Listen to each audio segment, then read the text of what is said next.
சீரியல்களின் full எபிசோடுகளை Sun டிவியில் ஒளிபரப்பான உடனே எக்ஸ்க்ளூசிவாக சன் நெக்ஸ்டில் மட்டும் ஃப்ரீயா பாருங்கள். இருண்டு போய் கிடக்குற என் வாழ்க்கையில நல்லா இருப்பீங்க. விளக்கேத்தி வைக்கிறீங்களா? மாப்ள, மீட்டிங் முடிஞ்சிருச்சு. ஓவர். மாப்ள, நீங்க ஒண்ணும் கவலைப்படாதீங்க. நாங்க அன்னிக்கிட்ட பேசுறோம். சரித்த.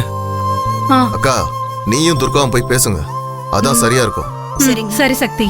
துர்கா, வா நம்ம இப்பவே போய் அன்னிக்கிட்ட பேசிடலாம். அத்தை, நானும் வந்து அம்மா கிட்ட பேசுவா? அதெல்லாம் ஒண்ணும் வேணாண்டா. இது பெரியவங்க சமாச்சாரம். போடா. சரி, வர அழகு. பாசே, இது சின்னவங்க சமாச்சாரம். அவங்க என்னன்னா பெரியவங்க சமாச்சாரம் சொல்லிட்டு போறாங்க. எனக்கு தெரிஞ்சு இதெல்லாம் வேலைக்கு ஆகுதுன்னு நினைக்கிறேன். இங்க வாயே. உன் வாழ்க்கையில நீ என்னைக்காவது நல்ல பேச்சு பேசிருக்கியா? நான் உனக்கு நல்லதுதான் நினைக்கிறேன். நீ மட்டும் ஏன் இப்படி யோசிக்கிற? கொன்று வேண்டா கொண்டு.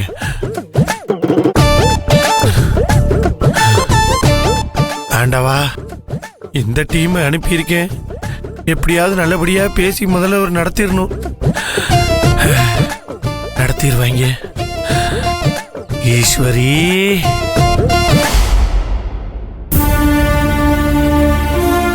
Good morning madam. Good morning ஏட்டையா. என்ன மேடம், சின்னையா சார் வரலீங்களா? ஆமா ஏட்டையா, இனிமே அவர் இங்க வர மாட்டேன்னு சொல்லிட்டாரு. என்ன மேடம் சொல்றீங்க? நிஜமா தான் சொல்றீங்களா? உங்ககிட்ட நான் எதுக்கு போய் சொல்லணும் ஏட்டையா? இல்ல மேடம், நீங்க போய் சொல்ல மாட்டீங்க. ஆனா சின்னையா சார் உங்களை விட்டுட்டு இருக்க மாட்டாரு. அவர் வரலைன்னாலும் அந்த தீக்குச்சி பையனை அனுப்பி வச்சிருப்பாரு. என்னாச்சு மேடம்? என்ன ஏட்டையா, ரொம்ப ஓவரா ஃபீல் பண்றீங்க? என் சின்னையா ஸ்டேஷன் வராதது அவ்வளவு வருத்தமா இருக்கா உங்களுக்கு? பின்ன இருக்காதா மேடம்?